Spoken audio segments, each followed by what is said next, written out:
Մայիսի 7-ին Արմավիրի մարզի ընդհանուր իրավասության առաջին ատյանի դատարանում շարունակվեց ամենայն հայոց կաթողիկոս Գարեգին II եղբոր Գևորգ Ներսիսյանի և նրա որդու Համբարձում Ներսիսյանի գործով դատական նիստը։ Օրակարգում խափանման միջոցը փոխելու հարցն էր։ Մեղադրող դատախազ Տիգրան Վարդանյանը միջնորդեց ևս 3 ամսով երկարաձգել Ներսիսյանների տնային կալանքը։ Փաստաբան Էմիլ Խաչատրյանը սակայն նշեց, որ գործն արդեն ավարտական փուլում է, բոլոր ապացույցներն ու հիմնական վկաների ցուցմունքները հետազոտվել են։ Հիշեցնենք, որ Ներսիսյաններն արդեն 7 ամիս անազատության մեջ են։ Լսելով կողմերի փաստարկները, դատավոր Գևորգ Մանուկյանը որոշեց վերացնել տնային կալանքը որպես խափանման միջոց, թողնելով գրավն ու վարչական հսկողությունը։ Ներսիսյանները ձերբակալվել են 2025 թվականի նոյեմբերի 2-ին։ Նրանց մեղադրել են Վաղաշապատ համայնքի նախընտրական քարոզարշավի ընթացքում ընտրական քարոզչությանը խոչընդոտելու մեջ։ Սակայն պաշտպանական կողմը ներկայացնում է քարոզարշավի մասնակիցների և Ներսիսյանների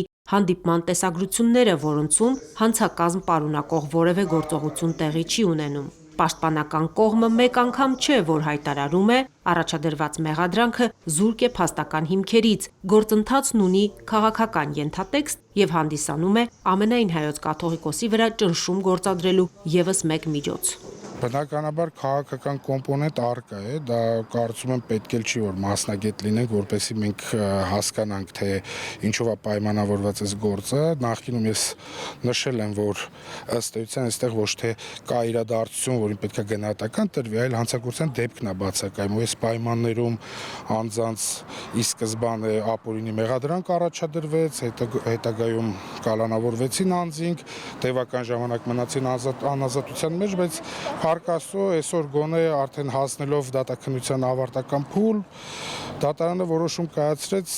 ամենաինտենսիվ այդ սահմանափակումներից զերծ մնալ և ընտրվեց վարչական հսկողություն պաշտպանյալների նկատմամբ։ Հաջորդ նիստի ընթացքում պաշտպանների միջնորդությամբ որպես վկա կհարձաքննվեն ներքին գործերի նախարարության Վաղաշապատի բաժնի 2 ոստիկաններ, նրանցից մեկն իրականացրել է գործով հիմնական վկա Գառնիկ Ղազարյանի հարցաքննությունը, իսկ մյուսն ուղեկցել է Հանրապետության կուսակցության քարոզարշավը։ Նա պետք է պարզաբանի, արդյոք քարոզարշավի ընթացքում իրականում արձանագրվել է որևէ խոչընդոտող հանգամանք։ Ներսիսյանների գործով դատական հաջորդ նիստը նշանակված է մայիսի 26-ին ժամը 15-ին։ Լուսինե Բալյան, Գևորգ Ավագյան, Եկեղեցական կյանք։